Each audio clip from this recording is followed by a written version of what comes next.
بسم اللہ الرحمن الرحیم۔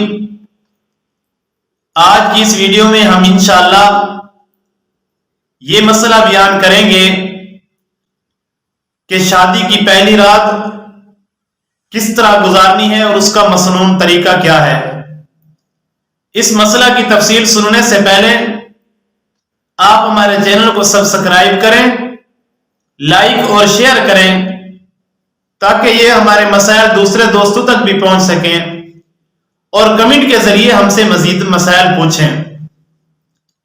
اس مسئلہ کی تفصیل یہ ہے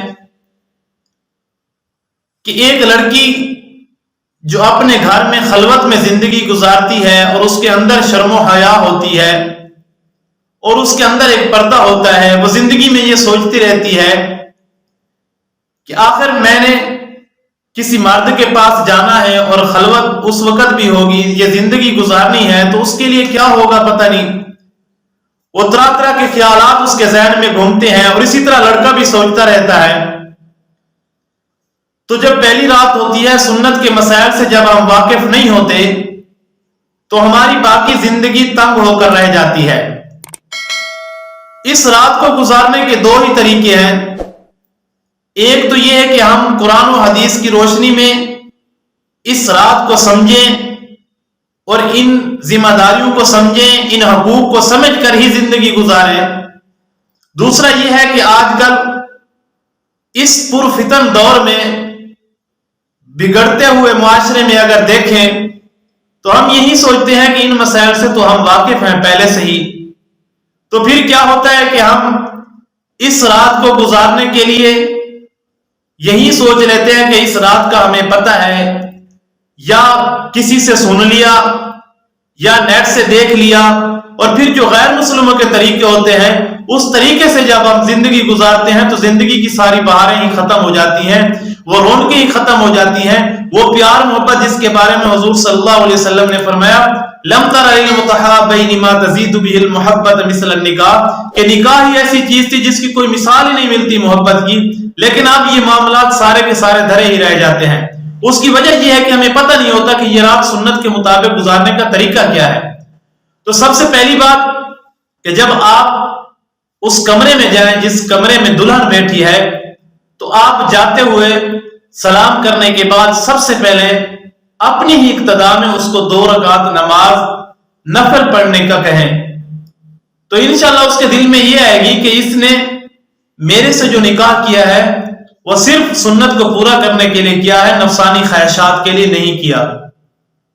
تو 2 رکعت نماز نفل پڑھنے کے بعد جب آپ لڑکی کے قریب جائیں تو آپ اس سے پہلے میٹھی میٹھی پیار و محبت والی باتیں کریں تاکہ وہ لڑکی آپ سے مانوس ہو جائے۔ اس کے بعد ہی فوراً ہم بستری نہیں کرنی، بلکہ کچھ دیر گپ شپ کر کے تھوڑی دیر،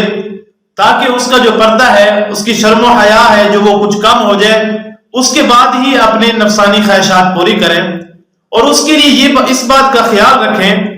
کہ عموماً ایسے ہوتا ہے کہ شادی والے گھر میں مہمان آئے ہوئے ہوتے ہیں، وہ لڑکی جو شرم و حیا لے کر آتی ہے، اس رات اگر آپ اس سے یہ کام کرنا شروع کریں ہم بستری، تو یقیناً اس کے لیے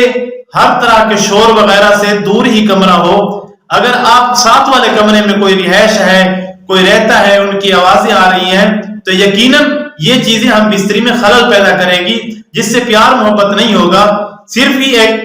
غسل فرض کرنے کے لیے سب کچھ ہے۔ تو اس لیے سب سے پہلی بات یہ ہے کہ آپ اس شور وغیرہ سے دور ہی، جب سارے ہی آرام کر رہے ہوں اس وقت ہی آپ لڑکی کے قریب جائیں، ورنہ آپ کی ہم بستری میں خلل آ سکتا ہے۔ اور اس کے بعد جو سب سے بڑی خطرناک بات ہے کہ جب آپ ہم بستری کر لیتے ہیں تو صبح آپ